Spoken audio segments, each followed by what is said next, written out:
কিসের বিজয়ের জন্য প্রস্তুত আছে? শহীদ রাষ্ট্রপতি জিয়াউর রহমানের প্রতীক ধানের শীষকে বিজয় করে দেবেন। তারেক রহমানকে কি উপহার দেবো আমরা আইছি ইনশাআল্লাহ। যে উনি নাকি বাচ্চা মানুষ না, ইয়াং মানুষ। আচ্ছা, বাচ্চা মানুষ নির্বাচনে এসেছেন, আবার একবার বলেন যে বিয়ানীবাজারের ভোট হলে চলবে, গোলাপগঞ্জের ভোট লাগবে না। আমি মনে করি গোলাপগঞ্জ বিয়ানীবাজার একই বৃন্তে দুটি ফুল। এখানকার মধ্যে আমাদের আত্মীয়তার বন্ধন, আমাদের হৃদয়ের বন্ধন, আমরা বিরিশটার মালার বন্ধনে আবদ্ধ বিয়ানীবাজার গোলাপগঞ্জ। আমরা কেউ কাউকে ছেড়ে নাই, আমরা বিয়ানীবাজার গোলাপগঞ্জ একই জনপদ।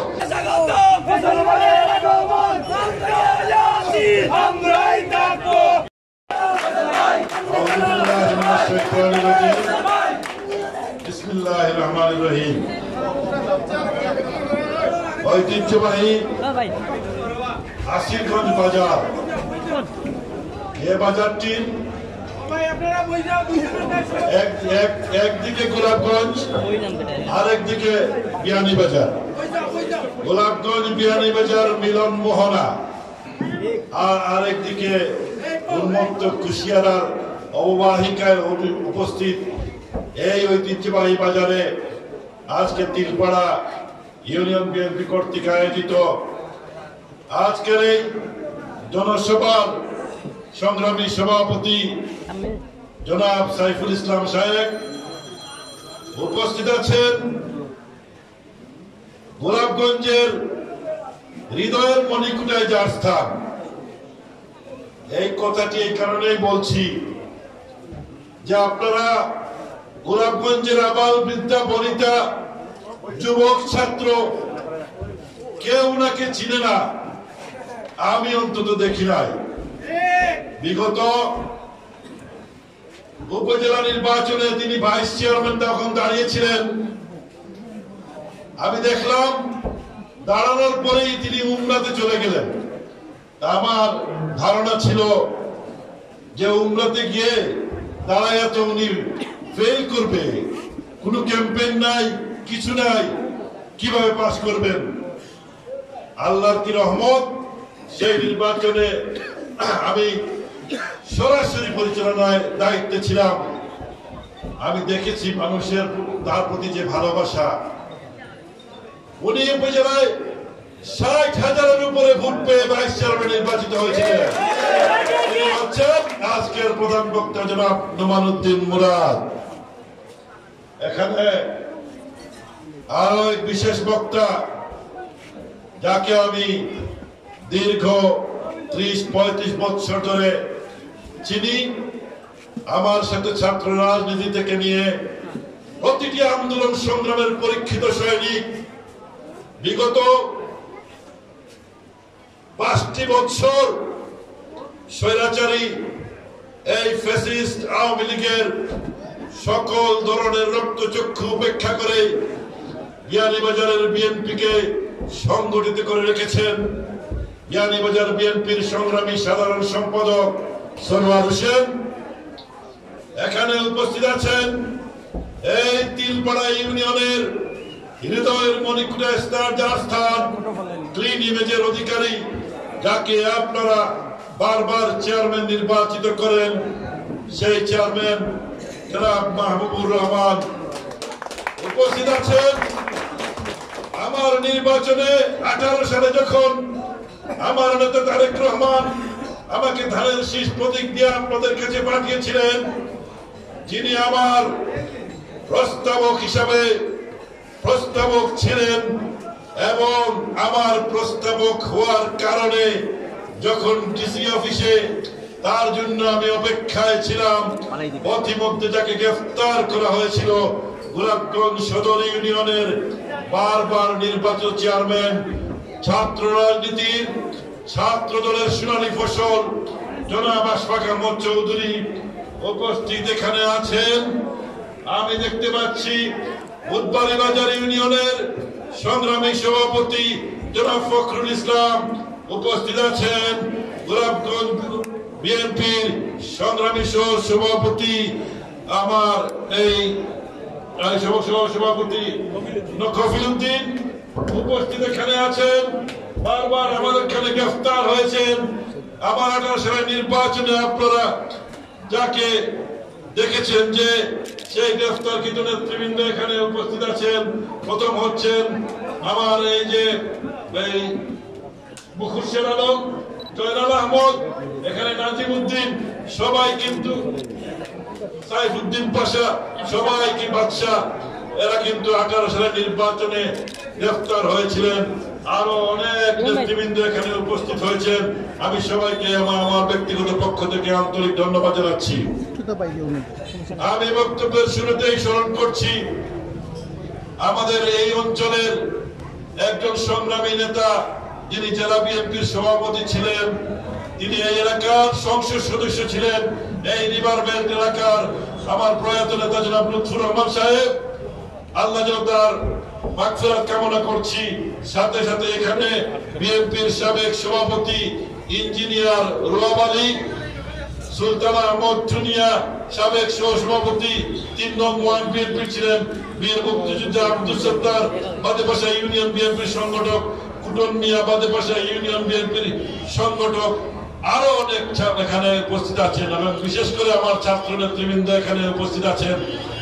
আপনারা গোলাপগঞ্জ ছাত্র দলের যে বিগত জুলাই আন্দোলনের রাজপথে ছাত্রদের নেতৃত্ব দিয়েছে, যখন এই স্বৈরাচার গোলাপগঞ্জের রাজপথে নির্মমভাবে ছাত্র ভাইদেরকে গুলি চালিয়েছিল, নোমানুদ্দিন মুরাদের সাথে ছাত্র দলের সংগ্রামী সভাপতি, সংগ্রামী আহ্বায়ক তানজিম আহমদ নেতৃত্ব দিয়ে সে গুলিবিদ্ধ হয়েছে এবং সেই ছাত্রতা হচ্ছে তানজিম আহমদ এখানে উপস্থিত আছে।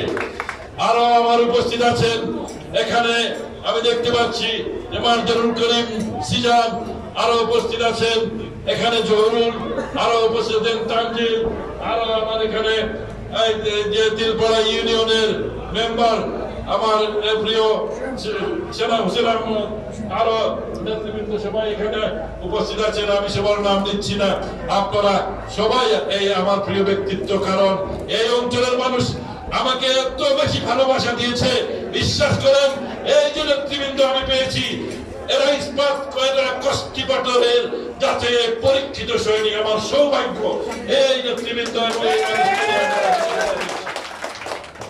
আমার 18 সালে যখন আমাকে ধানের শীষ প্রতীক দিয়ে আপনাদের কাছে পাঠালেন, সেই কঠিন সময়ে আপনারা আমাকে যে ভালোবাসা দেখিয়েছেন, আমি যখন এই অঞ্চলে সভা করতে এসেছিলাম, আপনারা সবাই দেখেছেন কিভাবে আপনারা আমাকে ভালোবাসা দিয়ে, হৃদয় উজ্জ্বল করা ভালোবাসা দিয়ে আপনারা যে সম্মান দেখিয়েছেন, আমি তার জন্য আপনাদের কাছে ঋণের বন্ধনে আবদ্ধ আছি।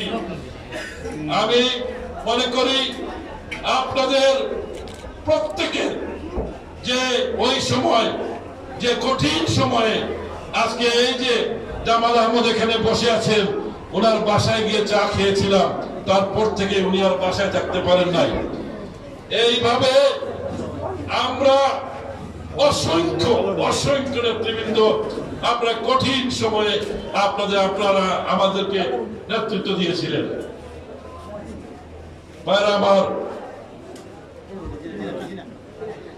আচ্ছা, আমি যে কথা বলছিলাম ভাইরা আমার, আমি আগামীতে আপনারা জানেন যে একটি কঠিন সময় পার হয় নাই, আমাদের কাছ থেকে স্বৈরাচার বিদায় নিয়েছে, কিন্তু এখনো তার প্রেতাত্মারা এখনো আমাদের মধ্যে বিচরণ করছে।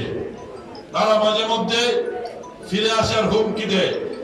18 সালে এখানে একজন কুলাঙ্গার ওসি ছিল, তাকে আপনারা জানেন যে আমাদের বাড়ি বাড়ি গিয়ে সে কিভাবে আমাদেরকে নির্যাতন করেছে, আমাদের নেতা কর্মীদেরকে কিভাবে হুমকি ধমকি দিয়েছে। এখানে যারা আমাদের ভাইকে 71 যেভাবে রাজাকাররা ফলে দেখিয়ে দিয়েছ, সেইভাবে যারা দেখিয়ে দিয়েছে, তাদেরকে আমরা কখনোই ক্ষমা করতে পারি না। আমার ভাইদেরকে যারা বাসায় বাসায় গিয়ে নির্যাতন করছে, তাদের কোনো ক্ষমা নাই। কিন্তু যারা নিরীহ, যারা শুধুমাত্র দল করে, যারা এই এলাকা ইনশাআল্লাহ শান্তির জন্য পথ হবে যদি বাংলাদেশের জাতীয়তাবাদী দলের সরকার প্রতিষ্ঠিত হয়। আমি আপনাদের একজন ভাই, এই এলাকার একজন সন্তান হিসাবে আপনারা যেভাবে 18 সালে আমাকে ভালোবাসা দেখিয়েছেন, আপনারা আমি দেখেছি অনেক মুরব্বিয়ান ঘর থেকে বের হয়েছেন, অনেক যুবক ঘর থেকে বেরিয়েছে, আমার মায়েরা ঘর থেকে বেরিয়ে আমাকে কিভাবে আবেগাপ্লুত ভাবে আমাকে 18 সালে আপনারা যেভাবে সমর্থন দিয়েছেন, আমি ঋণের বন্ধনে আমরা আবদ্ধ আছি। আমার ভাইরা, আমি একটি কথা বলবো, আমি যে এই এলাকায় 15-20 বছর আগেও যে সভা করেছিলাম, মানুষের প্রাণের দাবি ছিল বসন্তপুর কাটলিপাড়া সড়ক।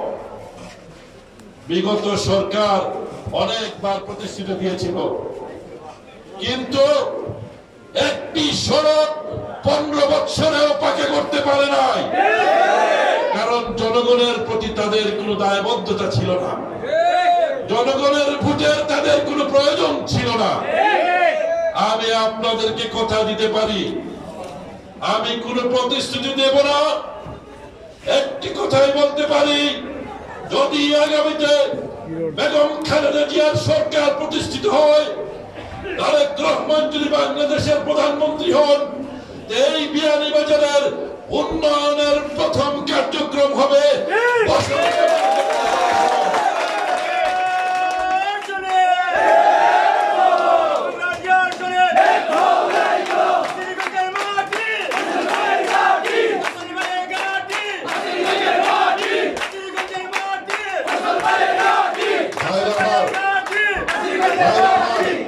এই অঞ্চল একটা সমৃদ্ধ অঞ্চল, কত প্রবাসীরা এখানে বাস করে, এই প্রবাসীদের রেমিটেন্স দিয়েই আজকে বিগত দিনে আমাদের নেতা তারেক রহমান বলেছেন যে প্রবাসীদের যে পাঠানো রেমিটেন্স, প্রবাসীদের যে আন্দোলনের কারণেই আমরা ফ্যাসিস্ট মুক্ত বাংলাদেশ পেয়েছি।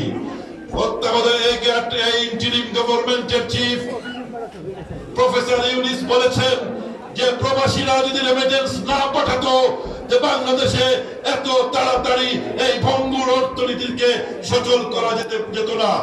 এই প্রবাসীদের এলাকা হচ্ছে এই আসিরগঞ্জ, বিয়ানীবাজার, গোলাপগঞ্জ, কিন্তু এই বিয়ানীবাজার, গোলাপগঞ্জ আজকে উন্নয়ন বঞ্চিত।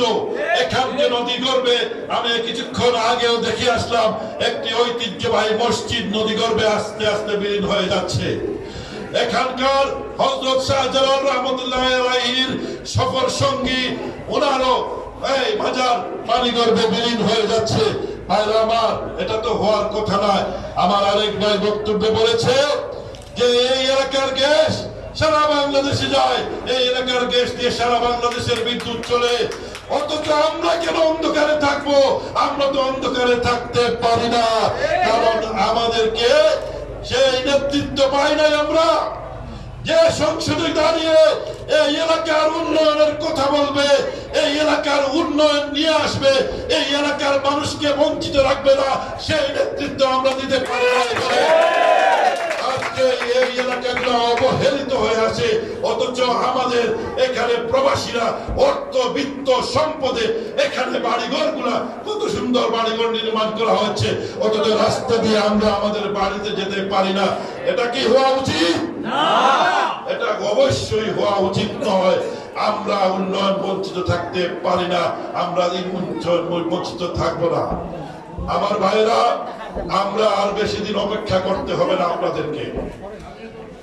আগামী ফেব্রুয়ারি মাসে নির্বাচনের ঘোষণা হয়েছে, আপনারা প্রস্তুত আছেন? ধানের শীষের বিজয়ের জন্য প্রস্তুত আছেন? শহীদ রাষ্ট্রপতি জিয়াউর রহমানের প্রতীক ধানের শীষকে বিজয় করে দেবেন? তারেক রহমানকে কি উপহার দেব আমরা? আইসি ইনশাআল্লাহ। একটা দল বলে যে তারা নাকি এমপি না হলেও তারা উন্নয়ন করতে পারে।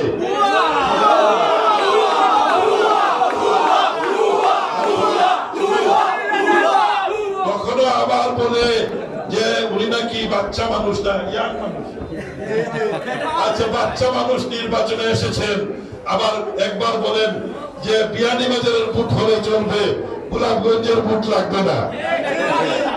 আমি মনে করি গোলাপগঞ্জ বিয়ানীবাজার একই বৃন্তে দুটি ফুল।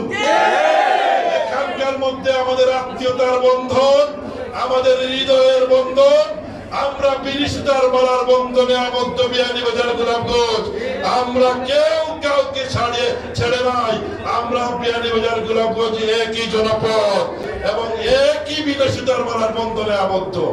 অতএব আবার ওনারা বলেন যে বিএনপি নাকি রাজাকার থাকে, ওনাদের দলে কোনো রাজাকার নাই। আরে ভাই, শহীদ রাষ্ট্রপতি জিয়াউর রহমান যদি স্বাধীনতার ঘোষণা না দিতেন, এই বাংলাদেশ আমরা কি পেতাম? আপনি শহীদ রাষ্ট্রপতি জিয়াউর রহমান শুধু স্বাধীনতা ঘোষণা দেন নাই, জেড ফোর্সের নেতৃত্ব দিয়ে সম্মুখ সমরে লড়াই করে এই বাংলাদেশকে স্বাধীন করেছেন। বিএনপি হচ্ছে মুক্তিযোদ্ধার দল, বিএনপি হচ্ছে সেক্টর কমান্ডারের দল, আর ওনারা কার দল?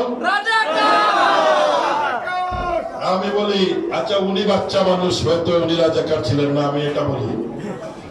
কিন্তু এদেশের আমার মুরব্বিয়ান আছেন, আমার যারা 71 সালে ছিলেন তারা জানেন 71 সালে স্বাধীন বাংলাদেশের প্রকাশ্য বিরোধিতা কারা করেছিল? কারা রাজাকার আল-বদর আল-শামস গঠন করেছিল? যে দল গঠন করেছিল, আপনি সেই দলের একজন সদস্য, আপনি রাজাকারের দলের সদস্য, আল-বদরের সদস্য।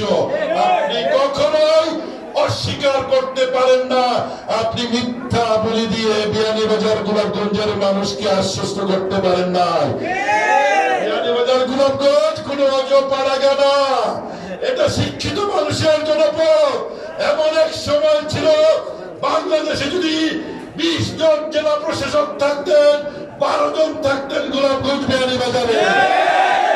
এমন এক সময় ছিল 20 জন যদি সচিব থাকতেন, 10 জন থাকতেন এই গোলাপগঞ্জ বিয়ানীবাজারে। আর আমার এখন লন্ডন আমেরিকায় 20 জন কাউন্সিলর লন্ডনে, এখন বিয়ানীবাজার গোলাপগঞ্জের মানুষ। এই এলাকার মানুষ শিক্ষিত, এই এলাকার মানুষকে নিয়ে ধর্ম ব্যবসা করা যাবে না। মিথ্যা ধর্মের পুলিয়া উড়িয়ে ক্ষমতায় যাওয়া যাবে না, নির্বাচনী বৈতরণী পার হওয়া যাবে না। এখানকার মানুষ আলেম ওলামায়ের দেশ, এখানে মানুষ ধর্মপ্রাণ, ধর্মে বিশ্বাস করে, কিন্তু আমরা সকল ধর্মের মানুষকে নিয়ে বাস করি। হিন্দু মুসলমান আমরা সবাইকে নিয়ে বাস করি। এখানকার উলামায়ে কেরামরা আপনাদেরকে আকীদাকে বিশ্বাস করে না। যতই আপনারা এই ইসলামের বুলিয়া উড়িয়ান কেন, আপনাদেরকে এই এলাকার মানুষ আর এলাকার মানুষ মনে করে না আপনারা সঠিক ধর্মপ্রাণ। আপনারা মিথ্যা কথা বলে মিথ্যা আশ্বাস দেবেন না। এই এলাকার মানুষ সচেতন মানুষ, এখানকার ছাত্ররা সবাই সচেতন। এটা তানজিম বলেছে যে এখানে মিথ্যা কথা বলে ছাত্র দলের ছাত্র ভাইদেরকে আপনারা কখনোই বিপদগামী করতে পারেন না। তাই আপনাদেরকে সজাগ থাকতে হবে। আমার মুরব্বিয়ান, আমার মা বোনদেরকে ঘরে বলবেন যে আপনারা চালাবেন। তারা অনেক সময় মহিলাদেরকে পাঠিয়ে আপনাদেরকে নানাভাবে নানা কথা শুনিয়ে আপনাদেরকে বিভ্রান্ত করার চেষ্টা করবে। তারা নির্বাচন পেছানোর ষড়যন্ত্র করেছিল, ব্যর্থ হয়েছে। আপনার প্রধান উপদেষ্টা বুঝেছেন যে দেশে বিএনপি যে দাবি করেছে নির্বাচন দিতে হবে, বিএনপির দাবি যদি না মানা হয় তাহলে এদেশে কেউ নির্বাচন করতে পারবে না। তারেক রহমান বলে দিয়েছিলেন যে অচিরেই নির্বাচনের ঘোষণা দিতে হবে। সারা বাংলাদেশ থেকে সকল ছাত্র জনতা ঢাকায় আমরা ঐক্যবদ্ধ হয়েছিল। তো ভাইরা আমার, বক্তব্য আর দীর্ঘায়িত করবো না। আমি আপনাদের ভাই হিসাবে, আপনাদের বন্ধু হিসাবে, এই অঞ্চলে আমার ভাইরা বলেছে যে আমি আপনাদের পাশে ছিলাম, কিন্তু আমি চেষ্টা করেছি আপনাদের পাশে থাকার জন্য। আমার তারপরেও মানুষ হিসেবে আমি ভুল ভ্রান্তির ঊর্ধ্বে নয়। আমি হয়তো আরো বেশি আপনাদের কাছে টাকা উচিত। আপনারা জানেন যে আমরা যখনই এমএল ত্রাণ নিয়ে আসলে পুলিশ আমাদেরকে ধাওয়া করেছে। মাহবুবুর রহমান সাক্ষী, এখানে যে চেয়ারম্যান সাহেব, আমরা যখন ত্রাণ দিতেছিলাম পুলিশ আমাদের ত্রাণ কেড়ে নিয়েছে। এটা বিভীষিকাময় অবস্থার মধ্যে ছিলাম। আমাদের কোমলমতি বাচ্চারা শহীদ শাহাদতের পানি পান করেছে। 7টি বাচ্চা শহীদ হয়েছে এই গোলাপগঞ্জের মাটিতে। 3 জন শহীদ হয়েছে। আবু তুরাব সাংবাদিক সহ শহীদ হয়েছে। বিয়ানীবাজার গোলাপগঞ্জের মানুষ সাহসী। সিলেটে যত শহীদ হয়েছেন সব শহীদ বিয়ানীবাজার গোলাপগঞ্জের। এর মানে কি? এই মানুষের, এই এলাকার মানুষ সাহসী মানুষ, এই এলাকার মানুষ বিদ্রোহী মানুষ, এই এলাকার মানুষ ব্রিটিশ বিরোধী নামকার বিদ্রোহ করেছে। আজ থেকে নয়, এই এলাকার মানুষ কোনো অন্যায়ের নিকট কখনোই মাথা নত করে নাই। ইনশাআল্লাহ আগামীতে বাংলাদেশে আমার নেতা তারেক রহমান পরিকল্পনা করছেন একটা সুন্দর বাংলাদেশে, যে বাংলাদেশে স্বাস্থ্য ব্যবস্থা নিশ্চিত হবে, যে বাংলাদেশে একটি বৈষম্য থাকবে না, যে বাংলাদেশ উন্নয়নের বাংলাদেশ হবে। তিনি উন্নয়নের পরিকল্পনা গ্রহণ করছেন। আমি চাই যদি আমার নেতা এখানে ধানের শীষ দিয়ে এখানে পাঠান, বিয়ানীবাজার গোলাপগঞ্জ হবে উন্নয়নের রোল মডেল। 31 দফার আলোকে বিয়ানীবাজার গোলাপগঞ্জকে গঠন, আপনাদের পরামর্শ নিয়ে বিয়ানীবাজার গোলাপগঞ্জকে আমরা গঠন করব এবং আপনাদেরকে পরামর্শ নিয়ে এই এলাকা হবে উন্নয়নের জনপদ। এই বিশ্বাস আমার উপর রাখবেন। আমি কখনোই আপনাদেরকে ফেলে যাই নাই।